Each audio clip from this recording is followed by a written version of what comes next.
በዚህ ዓለም ላይ ትውልድን የሚያሽመደምዱ ሶስት ነገሮች አሉ ማለት ነው። አንደኛው የሹመት ፍላጎት፣ ሁለተኛው የምቾት ፍላጎት፣ ሶስተኛው የስጋ ፍላጎት ናቸው።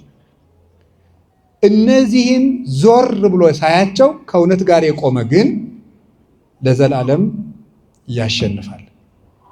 እውነት ተባባሪ አትፈልግም። ለእውነት ሰራዊት የላትም። እውነት ቦታ አትመርጥም። እውነት ቀን አትመርጥም፣ ጊዜም የላትም። በጊዜ አትገደብም። እውነት በልብ ከተማ የምትኖር ናት። እውነትን ጭብጫቧ አይሾማትም፣ ጭብጫቧ አያወርዳትም። እውነት በአእምሮ ከተማ ነግሳ ትኖራለች። የእውነት መንበሯ ንጹሕ ልብ ነው።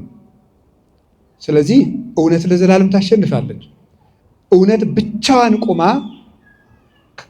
ከዓለም በላይ ትከበራለች። ለምንድን ነው እንደዚህ ያልኩት ብትሉ ሁለት ሶስት ነገሮችን ልነግራችሁ ፈልጌ ነው። ስለ እውነት በትንቢተ ዳንኤል ምዕራፍ 13 የምናገኘው አንድ ታሪክ አለ። እሱን ነግራችኋለሁ። እውነት ብቻዋን ታሸንፋለች። ብቻዋን። ሶስና የምትባል ሴት ታውቃላችሁ። ታሪኩን በደንብ በፍጥነት ለመናገር ልሞክር። እንደ ስብከት አድርጌ አልተርከውም፣ ቶሎ ለመጨረስ ነው የምሞክረው። ሶስና እጅግ የተከበረች ባለትዳር ናት። ይህች ሰው እግዚአብሔርን የምትፈራ ሰው ናት። ከዕለታት በአንድ ቀን በአጸድ ውስጥ ገብታ ስትታጠብ ሁለት ለገዛ ፍላጎታቸው የሚፈልጓት የአይሁድ መምህራን በቀትር ሰዓት ሂደው ፈቃዳችንን ፈጽሚልን፣ የማትፈጽሚልን ከሆነ በዝሙት አገኘናት፣ ከባሏ ላይ ስታመነዝር አገኘናት ብለን ለእስራኤል እንከስሻለን። እኛ ደግሞ በሕዝቡ ያለንን ተቀባይነት ታውቂያለሽ። እንደዚያ ከሆነ ሕዝቡ በድንጋይ ወግሮ አንቺን መግደሉ ነው አለ። እንግዲህ በእግዚአብሔር እጅ ከሚፈረድብኝ እናንተ የፈለጋችሁትን ብታደርጉብኝ ይሻለኛል፣ እኔ ፈቃዳችሁን አልፈጽምም ማለት።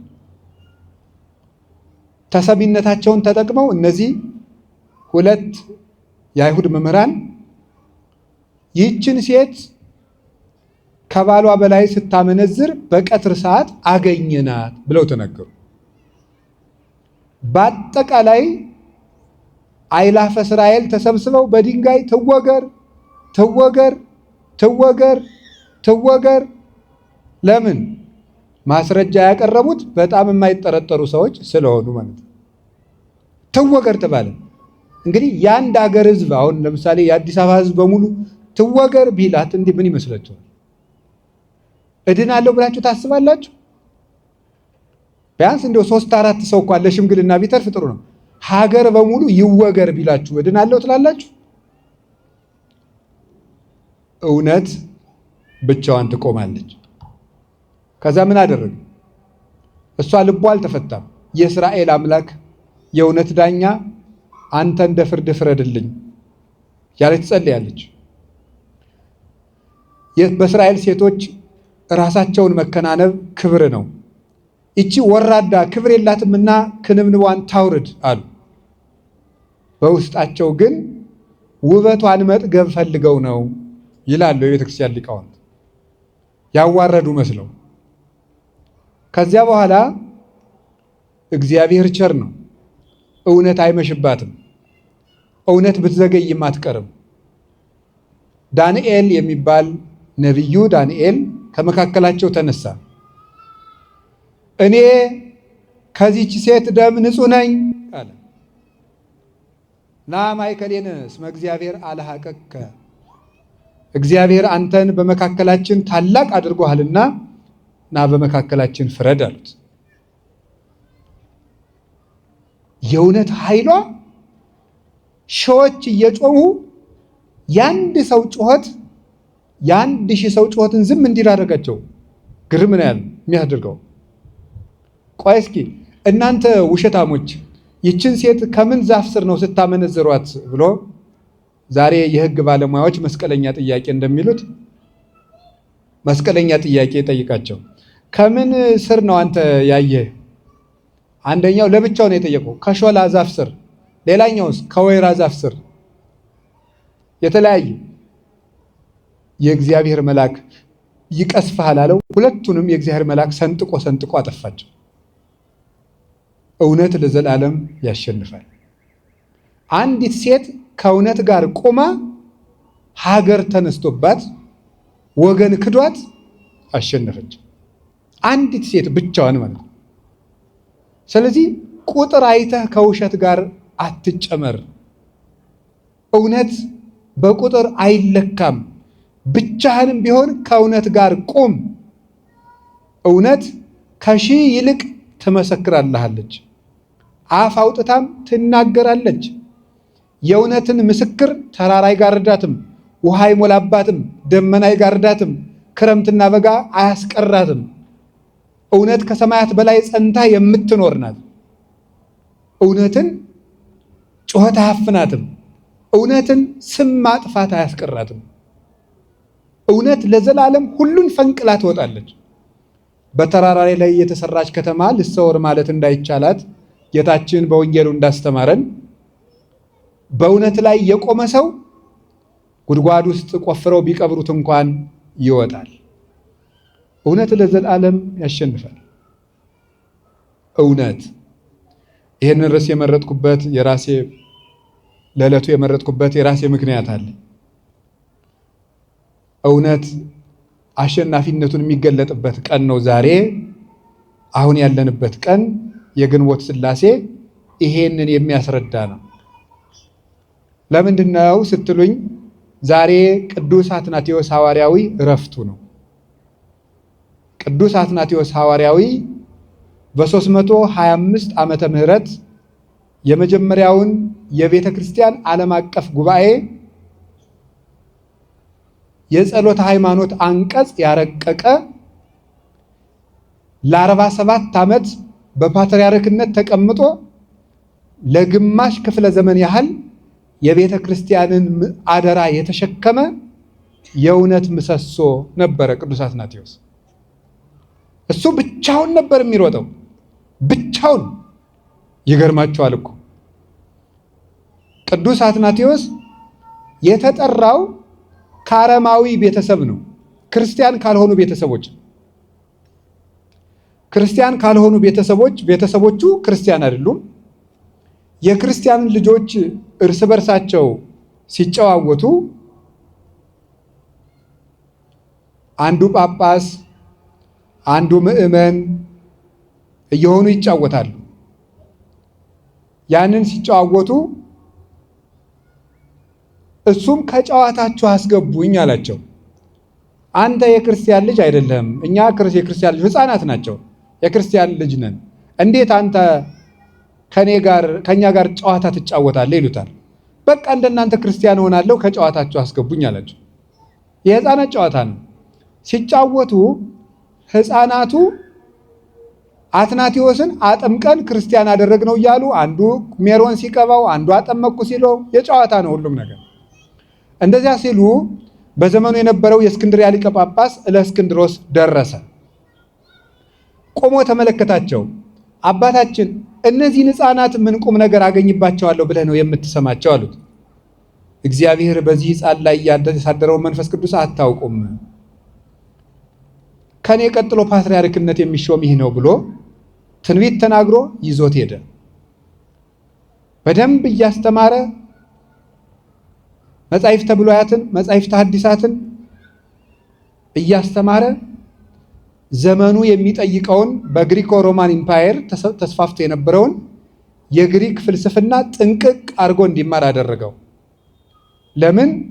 እነ አርዮስ የግሪክን ፍልስፍና እየተጠቀሙ በተለይ የአርስቶትልን ፍልስፍና እየተጠቀሙ የክርስቶስን የባህሪ አምላክነት ይክዱ ስለነበረ እሾህን በሾህ እንዲያወጡት ፍልስፍና ተማርኩ ያለን ሰው በፍልስፍናው መንገድ ለመርታት ፍልስፍናን ጥንቅቅ አድርጎ ተምሮ የዘመኑን የግሪክ ቋንቋ የቴዎሎጂ ተርምስ የሚባሉትን መሰረታዊ ቋንቋዎች አውቆ በንጽህና በቅድስና ተሸልሞ በእስክንድሮስ ቤት አደገ።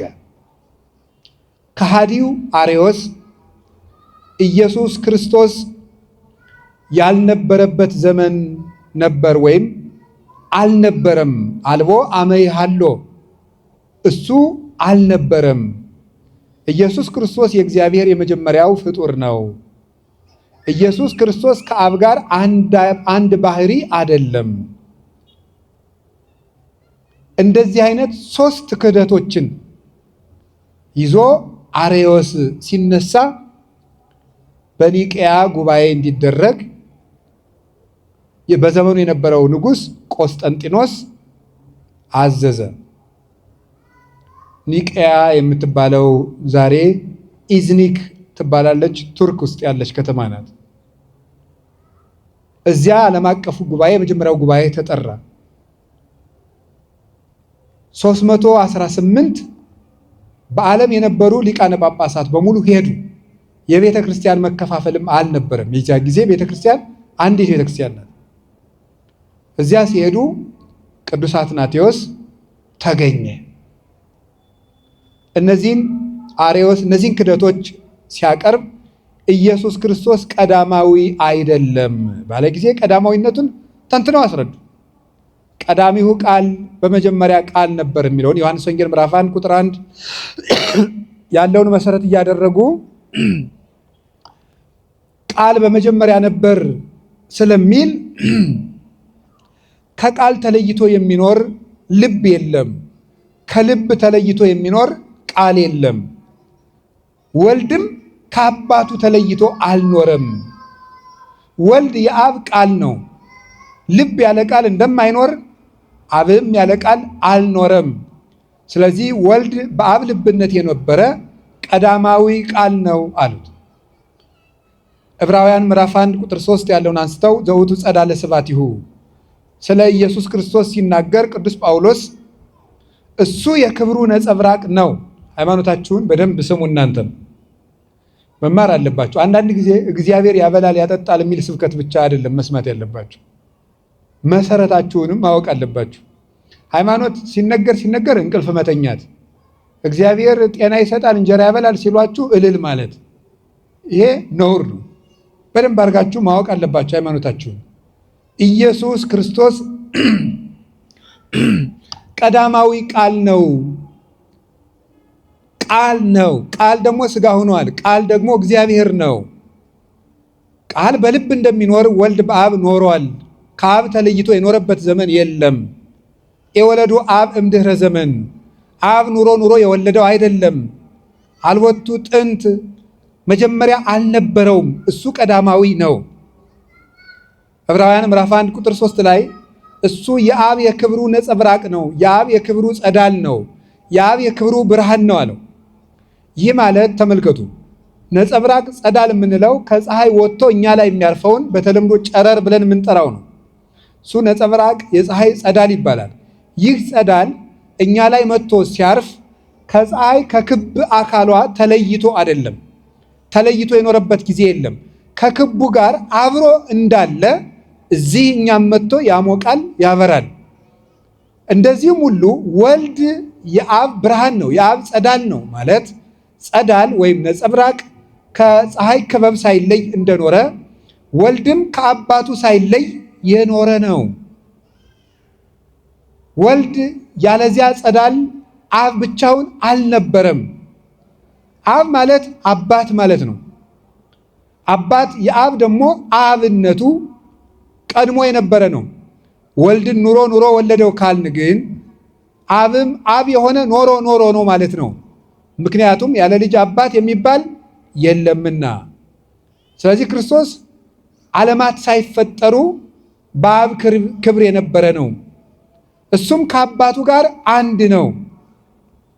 ኩሉ ዘቦላቡ የዚአየ ውእቱ ዮሐንስ ወንጌል ምዕራፍ 16 ቁጥር 15 ላይ ለአባቴ የሆነው ሁሉ የኔ ነው ብሏል። ለአባቴ የሆነው ሁሉ የኔ ነው። ለአባቴ የሆነው ሁሉ የኔ ነው። ያዙ።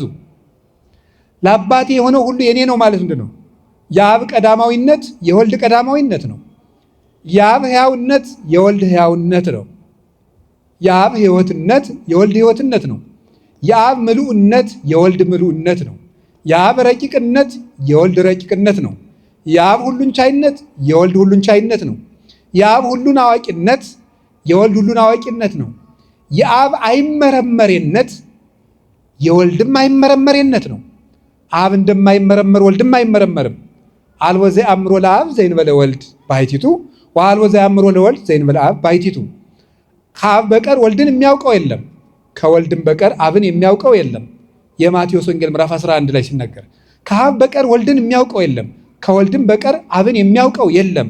ስለዚህ አብ እንደማይመረመር ወልድ አይመረመርም፣ ወልድ እንደማይመረመር አብ አይመረመርም። ወለዘፈቀደ ሎቱ ወልድ ይከስት ሎቱ፣ ወልድ ለፈቀደው ይገልጥለታል እንጂ። አንደኛ ቆሮንቶስ ምዕራፍ 2 ላይ ቅዱስ ጳውሎስ ደግሞ ሲናገር መኑ ያአምር ህሊናሁ ለእግዚአብሔር ዘእንበለ መንፈሱ ቅዱስ፣ የእግዚአብሔርን ህሊናውን ማን መርምሮ ያውቃል የባህሪ ሕይወቱ ከሚሆን ከመንፈስ ቅዱስ በቀር ብሎ እንደተናገረ መንፈስ ቅዱስ የመንፈስ ቅዱስ ረቂቅነት የአብ የወልድ ነው። የወልድ ረቂቅነት የአብ የመንፈስ ቅዱስ ነው። የአብ ረቂቅነት የወልድና የመንፈስ ቅዱስ ነው። በዚህ ርቀት የኖረ ነው። ወልድ ቀዳማዊ ነው። ከአባቱ ጋር አንድ ነው። በከመ ይሁቦሙ አብ ሕይወተ ለፍቁራኒሁ ከማሁ ወልድኒ ይሁቦሙ ሕይወተ ለፍቁራኒሁ። አብ ለወደዳቸው ሕይወትን እንደሚሰጥ ወልድም እንዲሁ ለወደዳቸው ሕይወትን ይሰጣል። ከመ ያክብርዎ ሰብ ለወልድ ዘከመ ያከብርዎ ለአብ። ሰዎች ሁሉ አብን ባከበሩበት ክብር ወልድን ያከብሩት ዘንድ አብ ሕይወትን እንደሚሰጥ ወልድም ሕይወትን ይሰጣል። የዮሐንስ ወንጌል ምዕራፍ 5 ላይ ስታነቡት እንዲህ ይላል፣ ሕይወት እግዚአብሔር ነው። በኦሪት ዘዳግም እንደተናገረ አነ እቀትል ወሐዩ ቀስፍ ወሳል አልቦ ዘያመስጥ እምኔ፣ እኔ ገርፋለሁ፣ እኔ አቆስላለሁ፣ እኔ ፈውሳለሁ፣ እኔ ገላለሁ፣ እኔ አድናለሁ፣ ከእጄ የሚያመልጥ የለም፣ ማዳንና መግደል የኔ ስልጣን ነው ይላል የሰራዊት ጌታ እግዚአብሔር። እንዲህ ነው የሚለው። እግዚአብሔር ሕይወት ነው። እግዚአብሔር ሕይወት ነው። ክርስቶስ ደግሞ የዮሐንስ ወንጌል ምዕራፍ 11 ቁጥር 25 ላይ ምን አለ? አነ ውእቱ ትንሣኤ ወሕይወት፣ እኔ ትንሣኤና ሕይወት ነኝ አለ። እግዚአብሔር ቅዱስ ዳዊት እግዚአብሔር ብርሃኔና መድኃኒቴ ነው አለ። እግዚአብሔር ያበርሊተ ወያድኅነኒ እምንትኑ ያፈራሃኒ አለ። እግዚአብሔር ብርሃኔና መድኃኒቴ ነው መዝሙር 26 ቁጥር 1 ላይ። የዮሐንስ ወንጌል ምዕራፍ 8 ቁጥር 12 ላይ አነ ውእቱ ብርሃኑ ለዓለም ዘይተለወኒ ይርአያ ለጽልመት አላ ይረክብ ብርሃነ ሕይወት፣ እኔ የዓለሙ ሁሉ ብርሃን ነኝ፣ እኔን የሚከተለኝ ከቶ ጨለማን አያይም ለዘላለም ሕይወትን ያገኛል እንጂ ብሎ ነው የነገረኝ ጌታ። ስለዚህ ክርስቶስ ከአባቱ ጋር አንድ ነው። አባ ሰባሃኒ በስብሐቲከ ዘሃሎ ምስሌከ እምቅድመ ይትፈጠር ዓለም። አባት ሆይ ካንተ ጋር ዓለም ሳይፈጠር በነበረኝ ክብር ግለጠኝ፣ የኔን ክብር ግለጥ አለ። ወዝንቱ ውእቱ ሕይወት ዘላለም ከማይምሩከ ለከ ለአምላከ ጽድቅ ባሕቲትከ ወለዘፈነውኮ ኢየሱስ ክርስቶስ ወልድከ። የዮሐንስ ወንጌል ምዕራፍ 17 ላይ ሲናገር አባቴ ሆይ የዘላለም ሕይወት ይህች ናት፣ የዘላለም ሕይወት ይህች ናት፣ ብቻህን አምላክ የምትሆን አንተን ያውቁ ዘንድ የላከው ልጅህን ኢየሱስ ክርስቶስን የሚያውቁ ዘንድ ነው። እንግዲህ የዘላለም ሕይወት አብን በማወቅና ወልድን በማወቅ የሚገኝ ከሆነ የዘላለም ሕይወት በአንድ አምላክ ይሰጣል እንጂ በዋና አምላክና በተከታይ አምላክ የሚሰጥ አይደለም። አምላክም አንድ ነው፣ ሕይወት ሰጭም አንድ ነው። እንደዚያ ከሆነ አብን ማወቅ ሕይወት ከሆነ ወልድንም ማወቅ ሕይወት ከሆነ ሕይወት ደግሞ ለዓለም ያለው አንድ ነውና አንድ ሕይወት አለውና ለዓለም ያ አንድ ሕይወት እሱ ከአባቱ ከመንፈስ ቅዱስ ጋር ሩይ በመለኮቱ የሚሆን አንድ የባህሪ ጌታ ኢየሱስ ክርስቶስ ነው። አንደኛ ዮሐንስ ምዕራፍ 5 ቁጥር 20 ላይ እንዲህ ይላል ቅዱስ ዮሐንስ በመልእክቱ ሲናገር ንነሰ ነአምን ከመ መጽአ ወልደ እግዚአብሔር ወሀበነ ልበ ከመ ናእምሮ ለእግዚአብሔር በጽድቅ። እኛ ግን የእግዚአብሔር ልጅ እንደመጣ እግዚአብሔርንም እናውቅ ዘንድ ልቡናን እንደሰጠን እናውቃለን። ወሐለውነ በአሚን በወልደ እግዚአብሔር ዘውእቱ ዘበአማን እግዚአብሔር። አንድያ ልጅ በሚሆን በእግዚአብሔር ልጅ በኢየሱስ ክርስቶስ በማመን ጸንተን ይሄው እንኖራለን። እሱም ለዘላለሙ እውነተኛ አምላክ ነው ይላል። ስለዚህ ኢየሱስ ክርስቶስ ከአባቱ ጋር አንድ ነው። እኔና አብ አንድ ነን። ዘሬኪያየ ሬዮ ላቡየ፣ አባቴን ያየ እኔን አየ። አብን ማየት እንዴት ወልድን ማየት ከሆነ ወልድን ማየት አብን ማየት ከሆነ አብ ከወልድ ልዩ ነውን? አይደለም። አብ ከወልድ አንድ ነው፣ ከመንፈስ ቅዱስም አንድ ነው። በስላሴያቸው ንነሳ ኢንበው ውስተ ከፊለ መንግስት፣ እኛ የስላሴን መንግስት ወደ መክፈል አንገባም፣ ስላሴን በአንዲት መንግስት እናውቃቸዋለን። በትንቢተ ኢሳይያስ ምዕራፍ 6 ቁጥር 3 ላይ እንደተነገረ ቅዱስ ቅዱስ ቅዱስ እግዚአብሔር ጸባዖት ፍጹም ሙሉ ሰማያት ወምድረ ቅዱሳት ስብሐቲከ ተብሎ እንደተጻፈው ቅዱስ ስለ አብ፣ ቅዱስ ስለ ወልድ፣ ቅዱስ ስለ መንፈስ ቅዱስ እግዚአብሔር ጸባዖት ስለ አንድ ጌትነታቸው ተብሎ የተነገረ ነው። እንዲህ አድርገው አርዮስን ተከራክረው ረድተዋል። ወልድ ቀዳማዊ ነው። ወልድ ከአባቱ ጋር አንድ ነው። ወልድ ፍጡር አይደለም፣ ዓለማትን የፈጠረ ነው። ወቦቱ ኩሉ ኮነ ወዘእንበሌሁሰ አልቦ ዘኮነ ወይምንትኒም ዘኮነ ወዘሂ ኮነ በእንቲአሁ ቦቱ ሕይወት ውእቱ። በእርሱ ሁሉ ሆነ፣ ያለ እርሱ ምንም የሆነ የለም። የተፈጠረው ሁሉ በእሱ ፈቃድ የተፈጠረ ነው። በእሱ የተፈጠረው ፍጥረት ሁሉ ሕይወት ነው። እሱ እውነተኛ ብርሃን ነው ተብሎ ዮሐንስ እንደነገረን። ስለዚህ የፍጥረታት ሕይወት ነው ክርስቶስ። ቅዱስ አትናቴዎስ ስለዚህ ጉዳይ ሲናገር አርዮስ መልስ በሰጠው ጊዜ እንግዲህ ክርስቶስ ከፍጡራን እንዳንዱ ከሆነ የጠፋውን ልፈልግ መጣሁ እንደምን ይላል? በማቴዎስ ወንጌል ምዕራፍ 18 ላይ እስመ መጽአ ወልደ እጓለ እመሕያው ከመ ይስስ ወያድኅን ዘተሐጉለ፣ የእግዚአብሔር ልጅ የሰው ልጅ ኢየሱስ ክርስቶስ የጠፋውን ሊፈልግና ሊያድን መጥቷልና ይላል። ኢየሱስ ክርስቶስ ከፍጡራን እንዳንዱ ተራ ፍጡር ከሆነ ምስጋና ይግባውና ተራ ፍጡር ከሆነ እንዴት የጠፉትን ሊፈልግ ይመጣል? እሱ ራሱ የሚፈለግ ነው በለኛ ነበር ያለው ቅዱስ አትናቴዎስ። ክርስቶስማ አምላክ ባይሆን ኑሮ የጠፉትን ሊፈልግ እንዴት ይመጣል?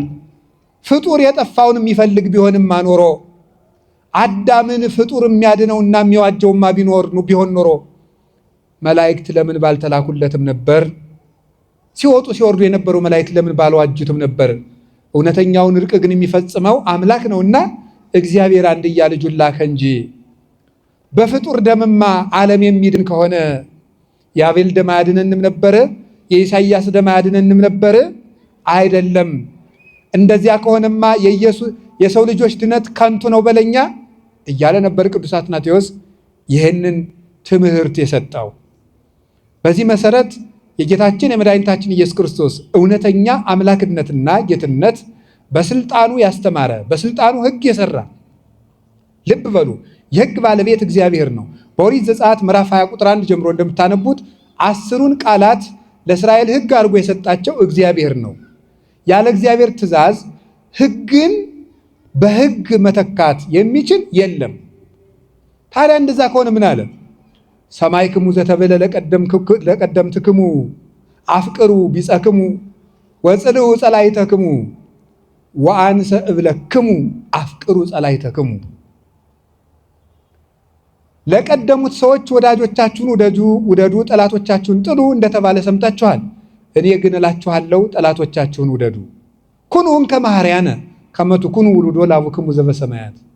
ለሰማይ አባታችሁ ልጆቹ ተሆኑ ዘንድ ሩሩዎች ሁኑ። እስመ አቡክሙ ሰማያዊ ያጸርቅ ፀሐይ ላይ ለጻድቃን ወኃጥአን። የሰማይ አባታችሁ ለጻድቃንም ለኃጥአንም ፀሐይን ያወጣል፣ ያዘንም ዝናመ ላይ ለሄራን ወኮያን። ለክፎችም ለደጎችም ዝናምን ያዘንማል። እኔ ግን እላችኋለሁ ወዳጆቻችሁንማ ብቻ ብትወዱ ከአሕዛብ ብልጫችሁ ምንድን ነው? ቀራጮችስ ይህንን ያደርጉት የለምን?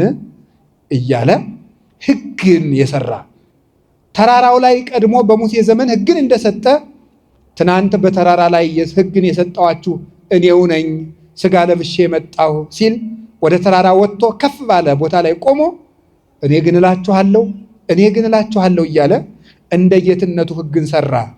ስለዚህ ምን አለ? እንዲህ ይላል፣ እስመ ከመ መኮንን ይሜሮሙ ወአኮ ከመ ጸሐፍቶሙ። ሲያስተምራቸውም እንደ ጌትነቱ እንደ ባለስልጣን ያስተምራቸው ነበር እንጂ እንደ ጸሐፍት እንደ ፈሪሳውያን አላስተማረም። እንደ ኢሳይያስ ከመዝ ይቤ እግዚአብሔር ጸባዖት፣ አሸናፊ እግዚአብሔር እንዲህ ይላል እያለ አላስተማረም። እንደ ዘካርያስ ከመዝ ይቤ እግዚአብሔር ዘኩሎ ይመልክ፣ ሁሉን የሚገዛ እግዚአብሔር እንዲህ ብለዋል ብሎ አላስተማረም። እንደ ሕዝቅኤል ከመዝ ይቤ እግዚአብሔር አዶናይ፣ ሁሉን ቻይ እግዚአብሔር እንዲህ ብሏል ብሎ አላስተማረም።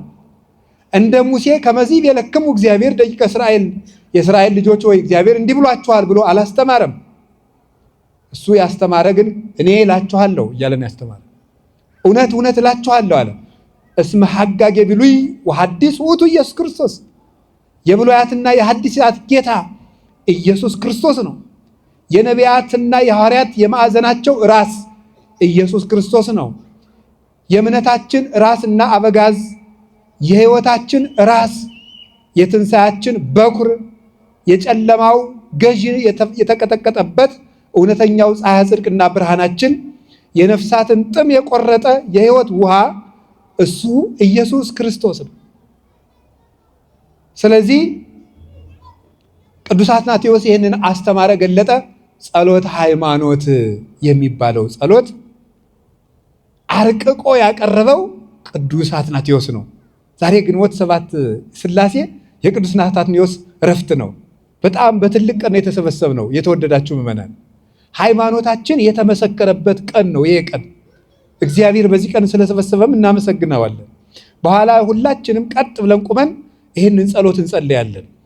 የሕይወታችን ጌታ ትንሣኤያችን ኢየሱስ ክርስቶስ እውነት ሆኖ ያሸነፈበት ከ318ቱ ሊቃውንት ጋር 319ኛ ብሎ የአርዮስን ልብ በረቂቅ ስልጣኑ የወጋበት በዮሐንስ ወንጌል ቀዳማዊ ቃል በሚለው ቃሉ የክደትን እንክርዳድ አበጥሮ የዘራበት በመንፈስ ቅዱስ እስትንፋስነት እንክርዳዱን አርዮስን ከአዝመራው የለየበት የትልቁ መሳሪያውና መዶሻው የቅዱስ አትናቴዎስ ዕረፍቱ ነው ዛሬ።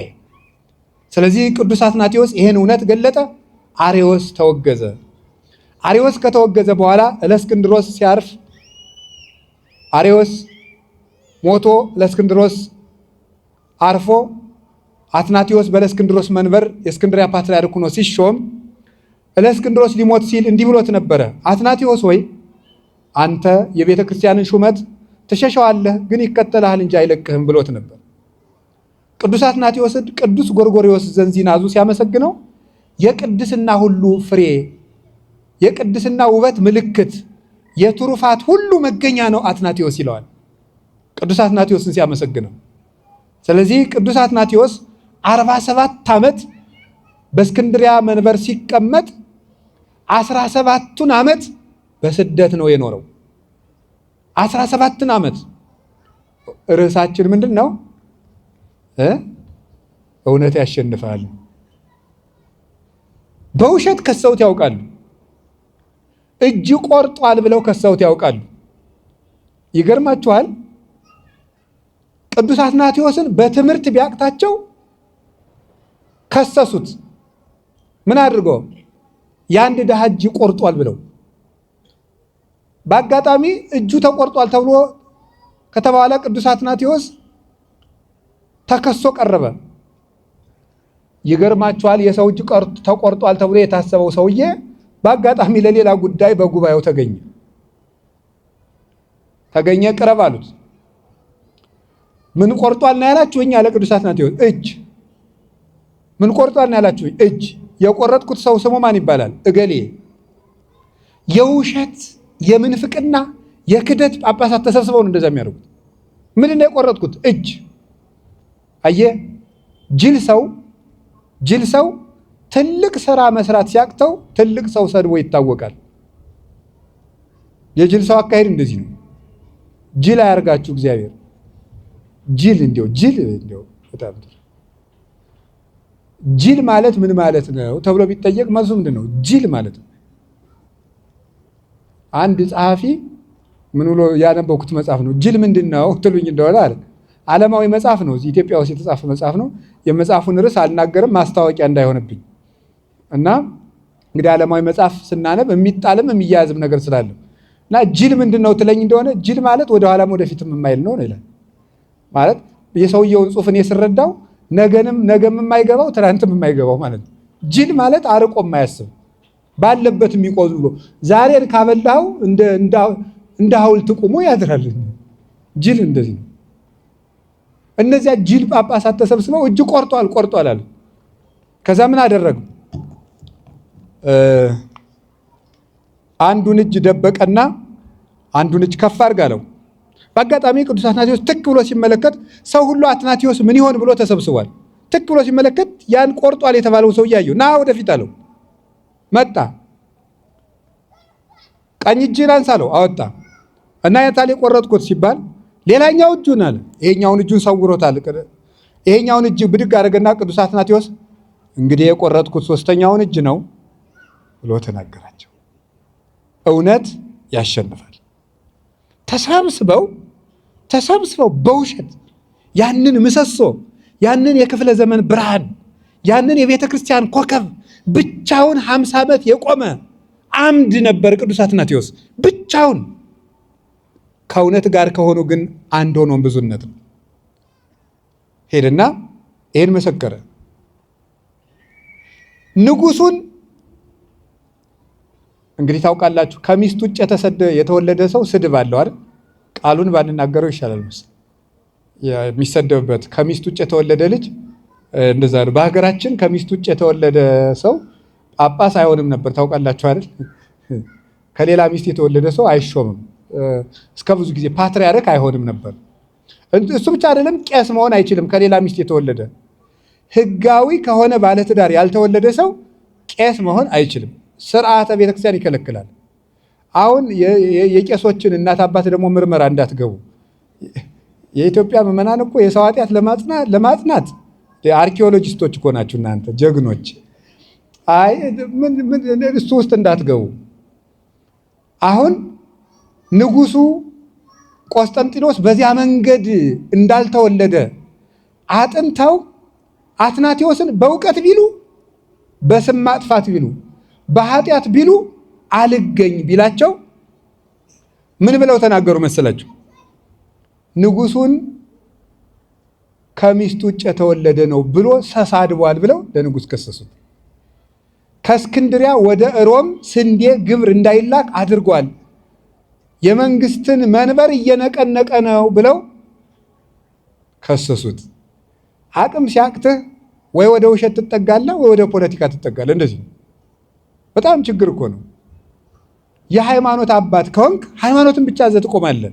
በሃይማኖት ድል ትነሳለህ። እስመ ሰብእ ለእከዩ ሃይማኖት ያለብሳ፣ ሰው ክፋቱን ሃይማኖት ያለብሳታል ይላል ኢትዮጵያውያን ሊቃውንት። ሰው ክፋቱን ሃይማኖት ያለብሳታል። ሄድና በሃይማኖት ሲያቅተው ቤተክርስቲያንን የሚጎዷት ሁልጊዜ ትምህርት አብስለው ያልተማሩ ሰዎች አብስለው ሳይማሩ ቤተክርስቲያንን የሚንድ ሐሳብ ይዘው ይመጡና ተከራክረው ሲረቷቸው ደግሞ ሄደው ከፖለቲካ ይለጥፋሉ። ሄደው እውነተኛ አባቶችን መንግስትን ተሳድበዋል ብለው ደግሞ ይካሰሳሉ። እንደዚህ ያሉ ሰዎች እንዲህ ናቸው። ቅዱስ አትናቴዎስ ተሰደደ። በአጋጣሚ 2 ዓመት ተሰዶ ያሳለፈባትን ዓመት የዛሬ ዓመት በዚህችው ቀን እዚያ ነበርኩኝ። ጀርመን ውስጥ ትሬር የምትባል ከተማ ውስጥ ናት እና እዛች ተሰዶ 2 ዓመት በስደት ከእስክንድርያ ያሳልፏልና የዛሬ ዓመት በ7 እዚያችው ቦታ በመገኘት እኔ ደስ ብሎኛል። ቅዱስ አትናቴዎስ ስለምወደው እንደው በስደት የቤተ ክርስቲያናችንን መከራ የሀገራችን መከራ እንደው አስብ እባክህ ብዬ አቡነ ዘበሰማያት ደግሜ ነበር። ምንም ኃጢአተኛ በሆን የአቡነ ዘበሰማያት አንካሳ የለውምና እና ልላችሁ የፈለግኩት ያ ሁሉ ዘመን አብቅቶ ያ ሁሉ ግፍ አብቅቶ በገዳማት ተሰዶ ተንከራቶ አርዮሳዊ ጊዮርጊስ የሚባል ደግሞ ተሹሞ እጅግ ተንኮለኛ የሆነ እንግዲህ ታውቃላችሁ ቅዱስ አትናቴዎስ የምን ለኢትዮጵያ ቤተክርስቲያን ትልቅ ባለውለታዋ ነው። የኢትዮጵያውያን የመጀመሪያውን ጳጳስ አቡነ ሰላማ ከሳቴ ብርሃንን የሾመልን ቅዱስ አትናቴዎስ ነው። ታውቃላችሁ ቅዱስ አትናቴዎስ ነው የኢትዮጵያውን የመጀመሪያውን ጳጳስ ሾሞ የሰደደልን አቡነ ሰላማ ከሳቴ ብርሃን። አቡነ ሰላማ ከሳቴ ብርሃን ተሾመው ኢትዮጵያ ከመጡ በኋላ ቅዱስ አትናቴዎስ በነገረ ሰሪዎች ምክንያት ለንጉሱ በተሰራ ነገር ስራ ያለበደሉ ተሰዶ በግዞት በሄደበት ወቅት አርዮሳዊ ጊዮርጊስ የሚባል ጳጳስ ተሾሞ ነበረ። ምዕመናን ያንን አንቀበልም ብለው ብዙ ግፍ ተቀብለዋል። ተደብድበዋል፣ ታስረዋል። ከሚያስቀድሱበት እየተሸከሙ እያወጡ ወርውረዋቸዋል። በእሳት አቃጥለዋቸዋል። ብዙ ስቃይ አድርሰውባቸዋል። ይገርማቸዋል ግን የእኛ አባት ስደተኛው አትናቴዎስ ነው እያሉ ቆዩ። የትንሣኤ ዕለት ታስሮና ተሰዶ ባለበት የሚልክላቸውን ደብዳቤ እያነበቡ ምዕመናን ቤተክርስቲያናቸውን ጠበቁ። አክሱም የነበሩት የሀገራችን ነገስታት አብርሃና ወአጽብሃ፣ እነዚያ ነገስታት በዘመኑ የነበረው ንጉስ በተለይ ቆስጠንጢኖስ ካረፈ በኋላ የሮማ ንጉስ ወይም የባዛንታይን መንግስት የሚባለው ከሁለት ተከፍሎ ምስራቅ ሮማ እና ምዕራብ ሮማ ተብሎ ተከፍሎ ነበርና አንደኛው ገዢ ቅዱስ አትናቴዎስ በጣም የሚጠላ ነበር። አንደኛው ቁንስጣዲዮስ የሚባለው የቆስጠንጢኖስ ልጅ እሱ ለአብርሃና ወአጽብሃ ለኢትዮጵያ ነገስታት ሰላማ ከሳቴ ብርሃን የምትሉት ውሸት ነው፣ እውነተኛውን ሃይማኖት የያዘው ጊዮርጊስ ነው። ስለዚህ አትናቴዎስ ውሸታም ነው።